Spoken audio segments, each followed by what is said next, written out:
একজন গরিব কৃষক বসে আছেন তার ছোট্ট মাটির উঠানে। চারপাশে হাঁস মুরগির হাঁটাচলা, ডিম পাড়ছে। কৃষক দাঁড়িয়ে তাকিয়ে থাকেন।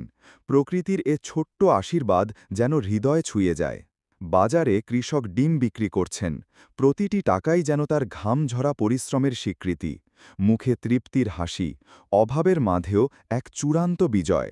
কিন্তু এক রাতে নেমে আসে অন্ধকার দুর্যোগ। ধূর্ত শিয়াল চুপিসারে ঢুকে পড়ে উঠানে, ঝাঁপিয়ে পড়ে মুরগিগুলোর ওপর। হাহাকার, পালক উড়ে, নিঃশব্দে ভেঙে যায় কৃষকের স্বপ্ন। সকালে সব দেখে স্তব্ধ কৃষক, বসে পড়েন মাটিতে। চোখে জল, হারানোর যন্ত্রণা তাকে নীরবে গুড়িয়ে দেয়। তবুও তিনি হাল ছাড়েন না। রাতের আগুনের পাশে বসে পরিকল্পনা করেন। চোখে দৃঢ়তা, বদলা নয়, চাই ন্যায়। ফাঁদ পাতা হয়, শিয়াল আবার আসে।